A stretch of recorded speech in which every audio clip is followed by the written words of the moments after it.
back. This is going to be the second lecture on linear maps. Uh, the last example we were looking at was when a map f from Rm to Rn is a linear map. When we write f as a component form, f of x equal to f1 of x comma fn of x, then each fi is a function from Rm to R.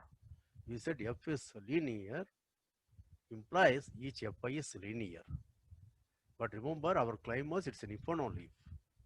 So today we are going to prove the converse, and then few more examples, right? I, right. I'm trying to kind of give a balance of keep the balance of abstract theory and concrete examples simultaneously. Okay. Uh, Pre-theory of one will be detrimental to the other. So I just want to keep the balance.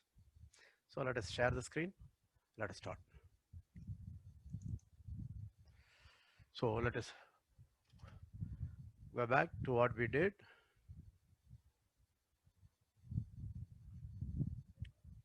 So we had a map here from Rm to Rn. Then f of x for x in Rm is a vector in Rn. Okay. Uh, The first component I will call it f1 of x. The last component I will call it f1 of x. You understand that? We already gave you examples. And what we showed was f linear. Notice that each fi is a map from Rm to R for each I. If f is linear implies each fi is linear. Okay, this we saw yesterday in the last lecture. So today we want to prove the converse. Assume each fi is linear, then I want to know whether f is linear. It's a very trivial verification. Let us go ahead. So what is given? So assume for all each I, fi is from Rm to R is linear. Okay.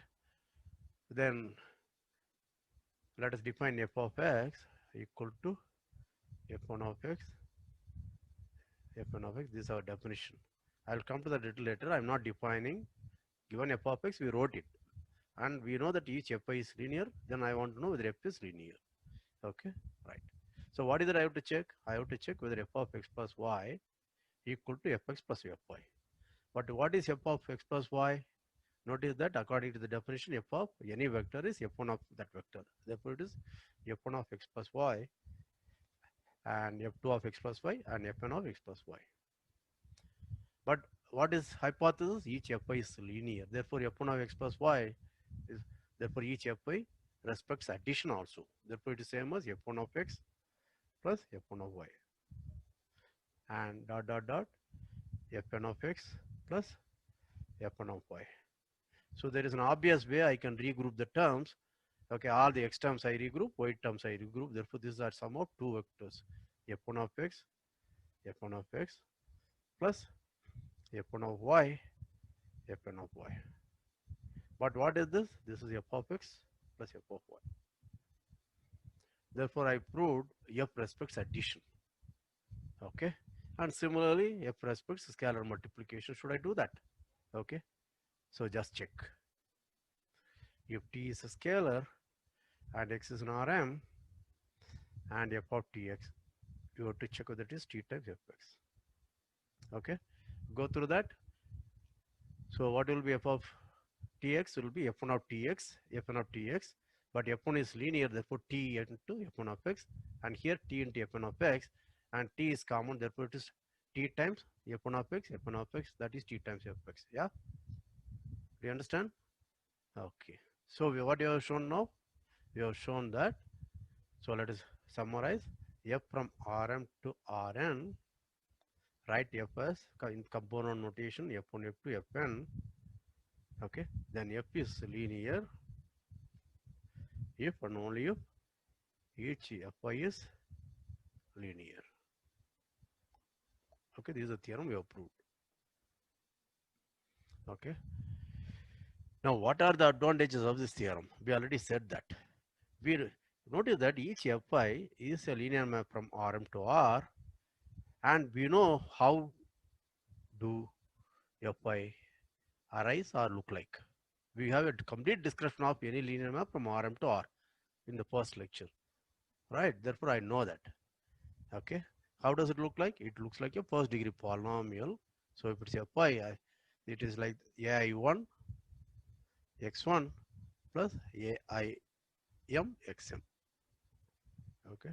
This is how it looks like. This is where aij are scalars.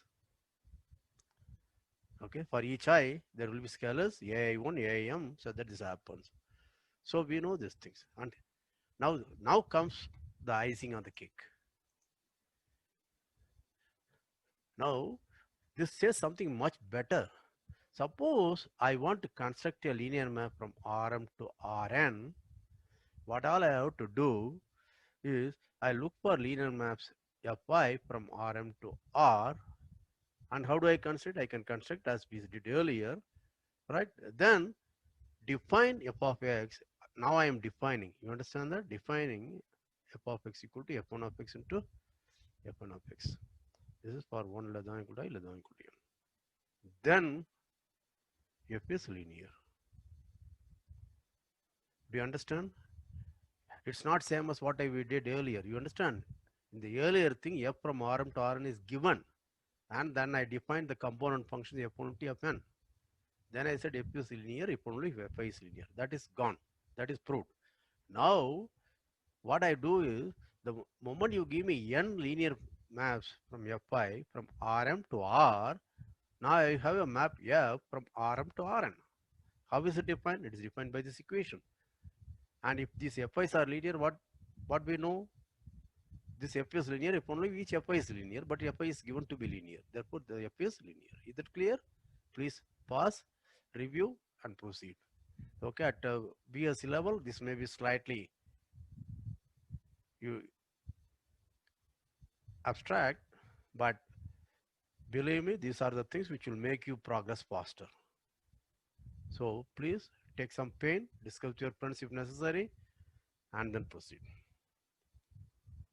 Okay, right. Now let's go back to some more examples. Okay, let us look at the set of matrices of the type m cross n with real entries. This is m rows and n columns, right? Now I think all of you know, if A is a matrix here, you know what is meant by A transpose. This is transpose of A, right? Therefore, what is the ijth entry? Ijth entry is the jth entry of A. This is the jth entry of A.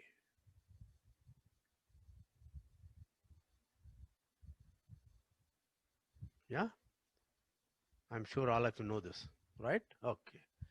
Now, therefore, you see that now I have an interesting map. Okay, if A is of type m cross n, what is that? What kind of a matrix A transpose? It is n cross m. Therefore, this fellow belongs to n cross m of R. Do you understand? Therefore, now I have an obvious map. The map is, call it T, this T, okay, call it pi from m cross n R to n cross m R, given by, can you guess what it is? A going to A transpose. Okay, right? Yeah. So notice that if A is an m cross n matrix, A transpose is n cross m matrix. Therefore, this is a mapping from this vector space and to this vector space. We know the dimension of this vector space is mn. This dimension is also mn, but there are different vector spaces, right? Now, what is the question you would like to ask? Whether it is linear. Okay, that is very easy to check, because pi of A plus B is A plus B transpose, but that you know is A transpose plus B transpose. That is pi of A plus pi of B. Why? You know that because this is what is A plus B? Its ijth coordinate will be Aij plus Bij. You understand? Therefore, it's a transpose. What is the ijth coordinate of the transpose? Take its transpose, and ijth coordinate of this is jith coordinate, jith entry, sorry, not a coordinate of a plus b, but that is a ji plus b ji. You understand that, right? Therefore, from this we conclude that transpose A plus B is A transpose plus D transpose. Similarly, scalar multiple. These are all very easy. I don't want to spend too much time. Okay, please check. The important thing is you should get used to this kind of notation. Okay, because I and M, J are vary over M and N, 1 to M, 1 to N, etc. And you should not get confused. Slowly, you should become familiar and comfortable with this kind of notation, superscript, subscript, etc. Okay, so don't give up. Again, go through that. Now there are few more things which we can do. One more example.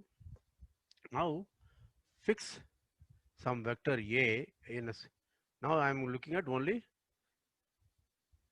a square matrix of size n. Right. Now let us look at the map phi from Mn R to Mn R given by phi of x is a times x. What is this? This is a matrix product. Okay.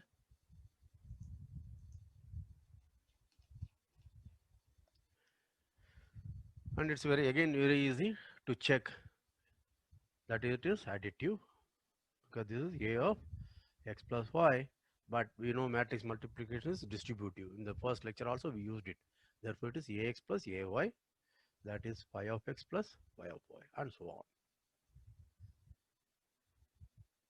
on. And phi of alpha times x, where alpha is a scalar, yes, a of alpha x, that is alpha a of x, that is alpha times phi of x. Therefore phi is linear. Okay. How about the matrix psi of x equal to x times a? Is it linear?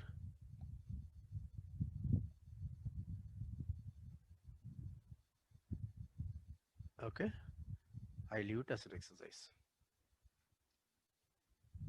Okay, here I multiply left, here I multiply on the right. I think your intuition should say immediately the answer, but please verify that it's correct. Okay, right. Now, see, associated with matrices, there is another example which I would like to talk about. What is the example? See, given a matrix a square matrix, okay, we define what is meant by the trace of A. If A is Aij, right, the trace of A by definition is the A11 plus A122 plus ANN, that is sum of all diagonal entries.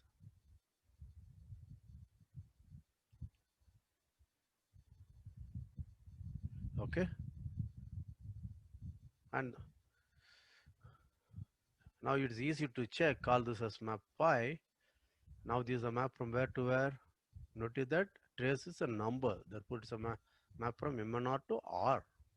Therefore phi of A plus B, I want to know that is phi of A plus B.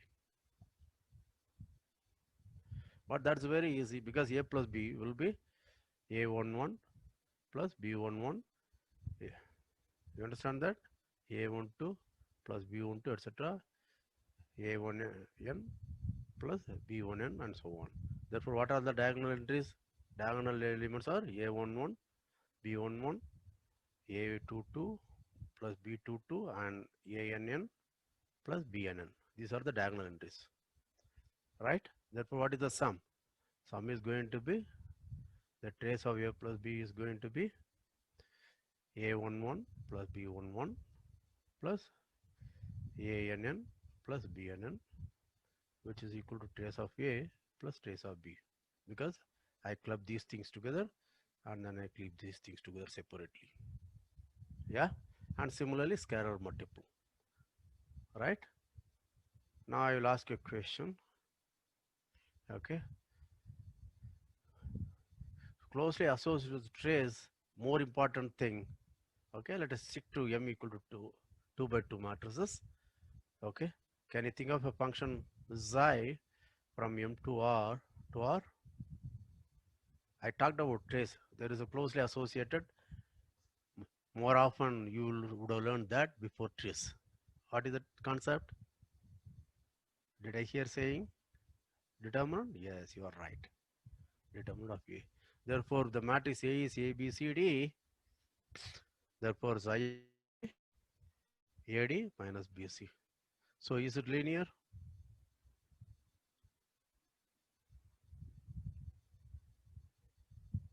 If you have paid attention to my first lecture, right, you know there is something I miss here. What is that? You can see, remember M2R is as good as R4 in some sense. That is, I write it like this, but I can think of it as A, comma B, comma C, comma D.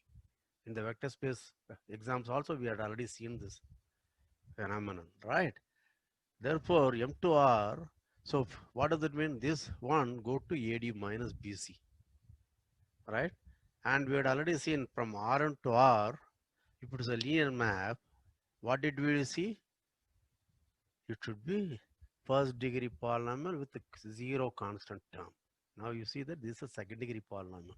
So I should suspect this map xi is not linear. Okay, now I leave it to you to check. Okay, check this. Okay, this is an exercise. It's very easy. Okay, don't feel intimidated. To take some two arbitrary matrices and check whether it is additive. In all probability, it will not be. So you don't have to look for examples. You just take two arbitrary matrices and check. You will get it. Okay. Now let's look at one more example. Let us look at set of complex numbers. Do you remember? We said this is a vector space over R. We also found a natural basis for this, 1 and I. Okay. In the construction of basis, we have seen these things. Therefore, this C is a two-dimensional vector space over R. That is the ground field. The field of scalars is R. Okay. Right. Now I have obvious map, namely, call it again F from C to C, okay, given by Z going to Z bar, the complex conjugate. If Z is X plus IY, this is X minus IY, okay. Then I claim F of Z equal to X minus IY. I claim F is linear over R. That I'll explain that in a minute if you are getting confused, but we'll do that. This is as a vector space over R, it is linear. What is that I have to check? Is very easy. Suppose Z equal to X plus IY, W equal to U plus IV, then Z equal to X plus U plus I times Y plus V, right? Therefore, what is F of Z plus W? That is X plus U minus I times Y plus V, right? Now, what is F of Z? X minus IY. What is F of W? U minus IV. Therefore, what is F of Z plus F of W? X plus U minus I times Y plus V. So it's these two are equal, right? Okay. Therefore, F respects addition.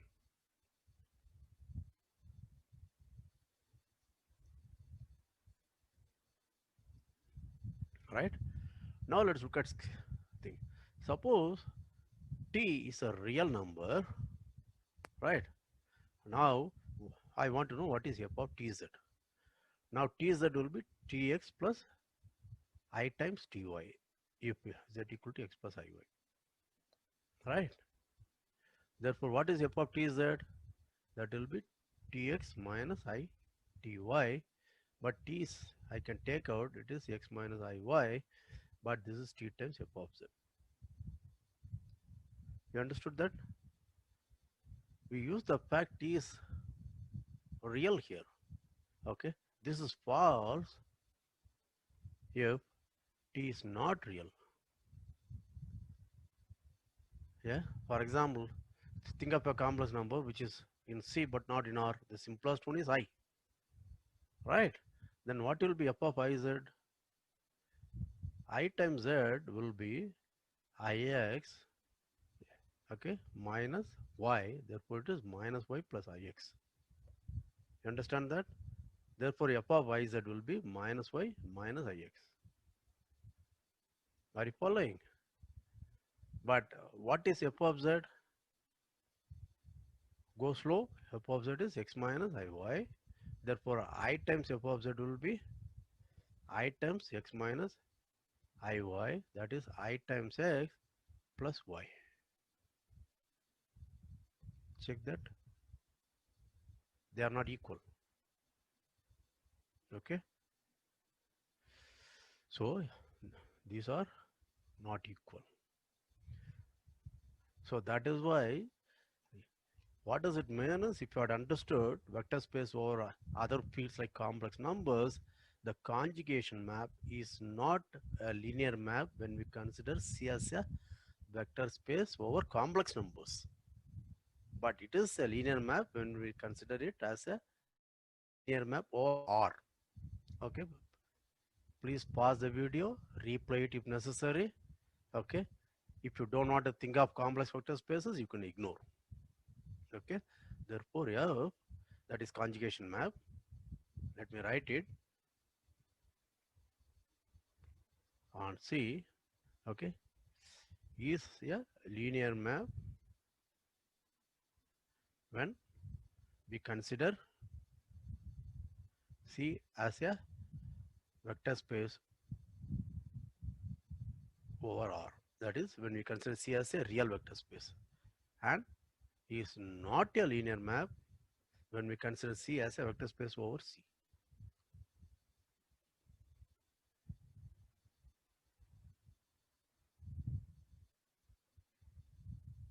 Okay, that's all we say.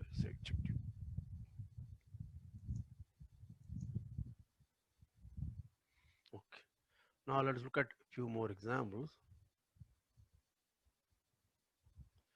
Suppose I have something like R2, okay, R3 and R5. Can you think of an obvious linear map from R3 to R4? Some obvious one. There are many, but there is an obvious one. What does R3 consist of? Ordered triple, x1, x2, x3. What does R5 consist of? Ordered 5 tuples. That is y1, y2, y3, y4, y5. Now, given this ordered triple, can I get an ordered 5 tuple? That's very easy method. Okay, I can put x1, x2 and x3 and put something else here.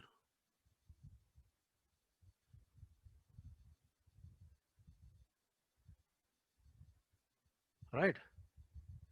But then remember, if f has to be linear, we already saw the 0 vector should go to 0 vector.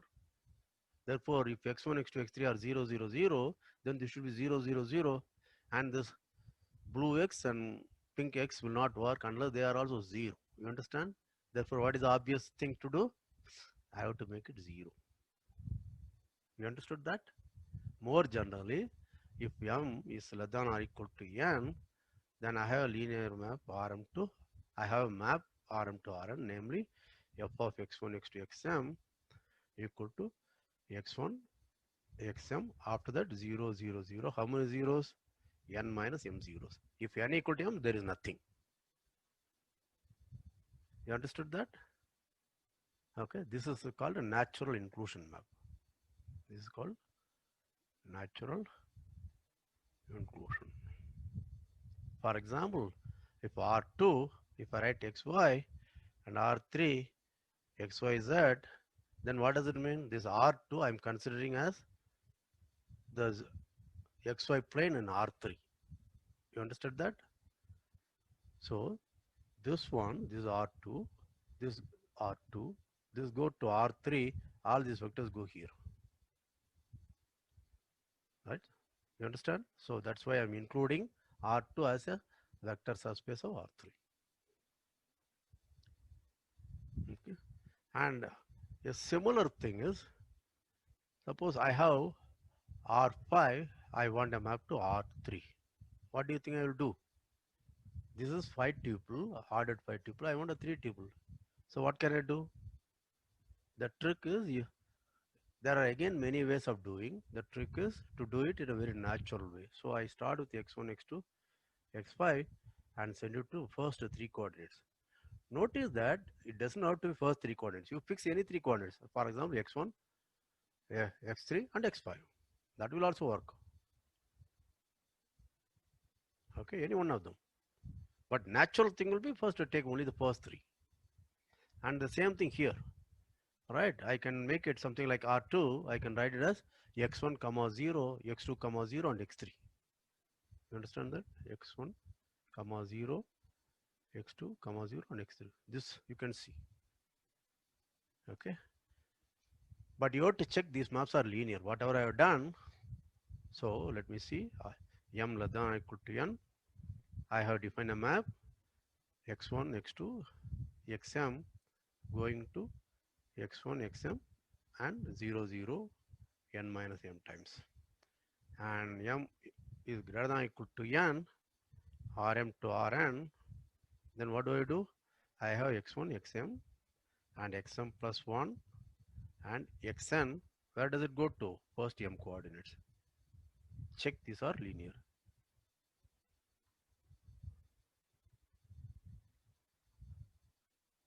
Check these are linear. Okay, so this is called natural inclusion.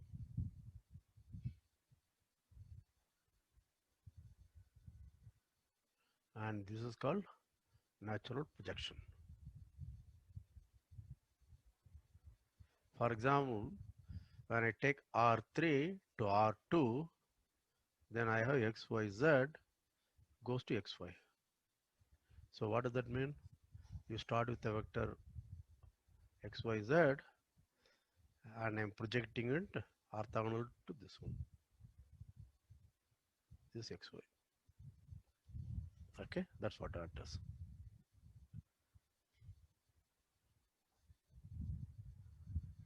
Okay, now let us see whether we can do one more example before we stop the lecture.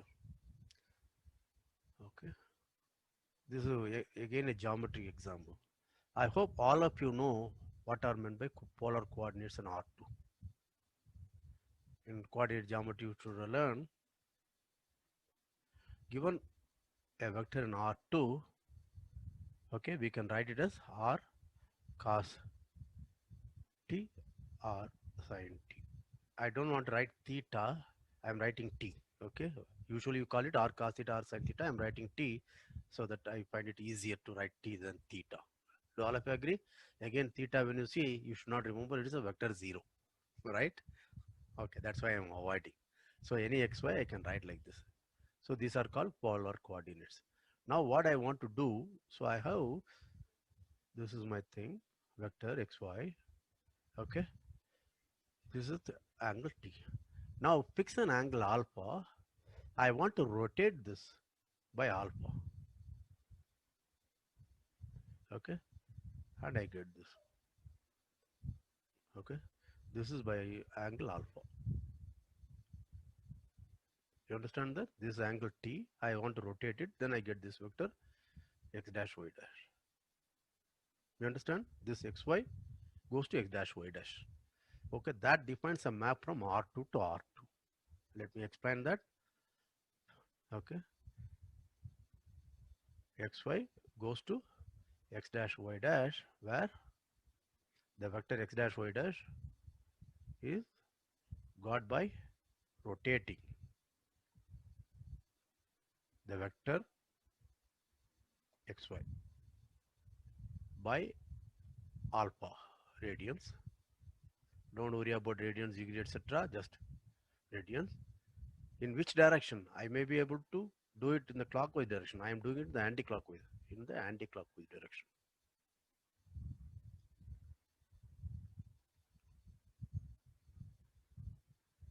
So I have map F now, R2 to R2.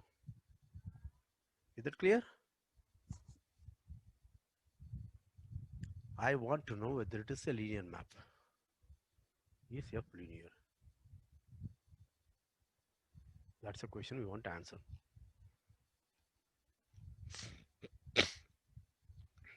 The answer is very easy. So let us look at this. Since it's a rotation, notice that the length of this vector r will remain the same as the length of the vector x dash y dash, right? Length of the vector x dash y dash and the vector xy, they are the same, namely r. If xy is r cos t, r sin t, then it is. Now, what is the angle of the vector x dash y dash to the positive side of the x-axis? This is already the vector xy is at alpha t radians, and I am adding alpha. Therefore, the angle of x dash y dash to the x-axis, positive x-axis, is t plus alpha. Do you understand this? Therefore, what are the polar coordinates? Okay. Therefore, polar coordinates of x dash y dash is r and alpha plus t. By that, what do I mean? This is r cos of t plus alpha and r sin of t plus alpha. Do you understand this? Pause, review, proceed.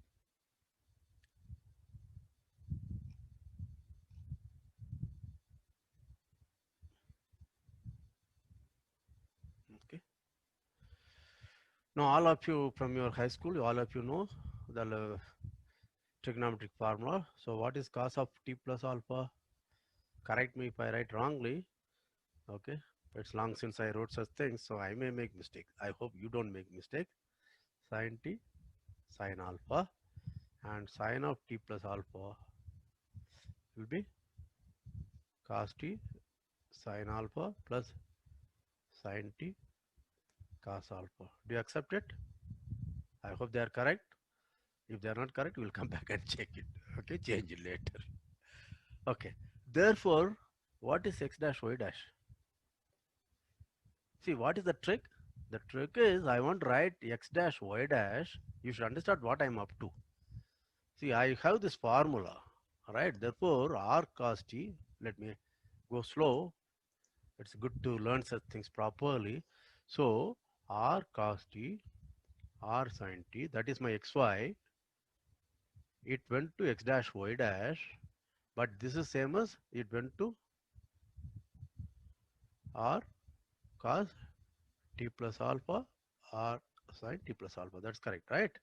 Now, what I want to do, I want to express x dash because f is mapped from R2 to R2.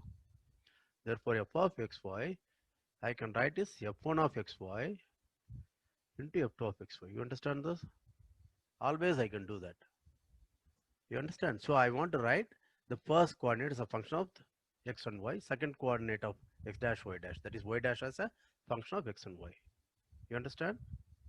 Our aim is to write x dash as a function of x and y, and y dash as a function of x and y. That's what we want to do. So that's what I'm up to. Now let's go back. So this is this. Therefore, multiply this by r. I have an r. Right? Now you can do something better. Right? Therefore, this is nothing other than this is r times the whole thing. Okay? Don't forget. Now this is r cos t r times this. So therefore, I can write it as okay cos alpha times r cos t. You see that minus sin alpha times r sin t. You understand? I'm writing this. Please look at the video. This is what I'm doing. And similarly, the other one. Why I want to write r cos t? Because that is my x coordinate. R sin t, that is my y coordinate. That's all I'm doing. Right? Therefore, similarly, the other one, the second thing, that's y dash coordinate. Y dash is r cos t sin alpha. That is sin alpha r cos t, and then r sin t cos alpha. Therefore, it is plus cos alpha r sin t.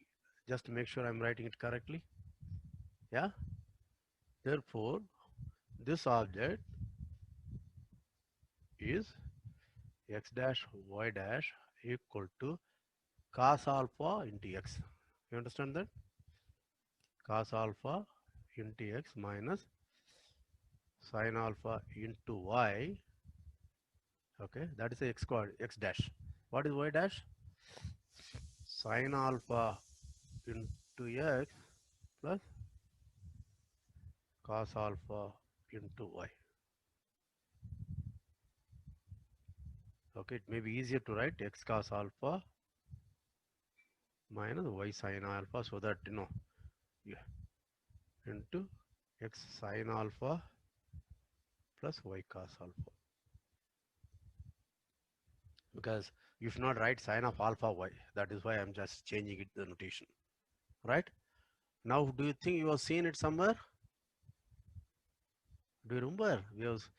Our second exercise about linear maps was xy going to ax plus by and cx plus dy. Okay, this is a linear map for any a, b, c, d in R. Right? So what is our a? This is my a. What is my b? This is my b. What is my c? This is my c. What is my d? This is my d. Therefore, it is of the form ax. This is my b, meaning minus of that is my b. Right? Okay. Therefore, my a is going to be cos alpha and b is equal to minus sin alpha and c is going to be sin alpha and d is going to be cos alpha. Do you understand? But again, in the first lecture, we saw any of these things actually comes from matrix multiplication. How many of you remember? Therefore, my x dash y dash is product of these matrices A, B. Let me write it as column notation now. X dash y dash equal to A, that is cos alpha,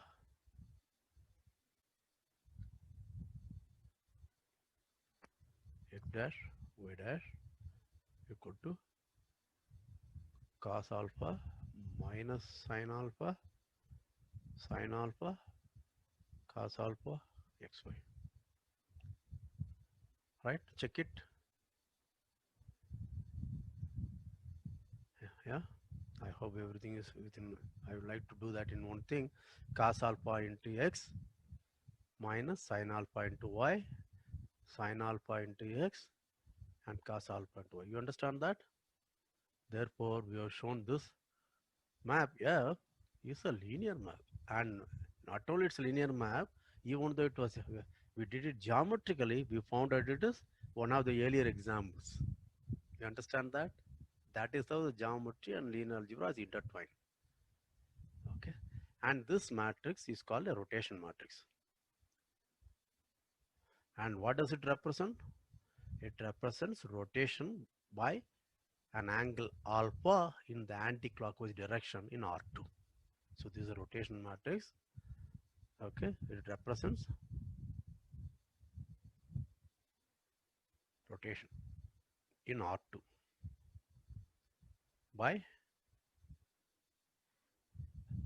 alpha radians by an angle alpha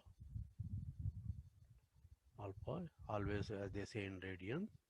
Okay, in which direction? In the anti-clockwise direction.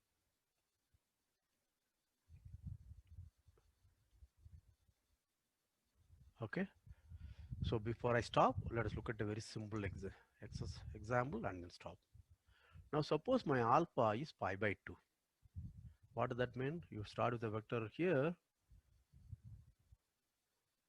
Okay, where does it go? It goes to exactly here, and this angle is right angle pi by 2.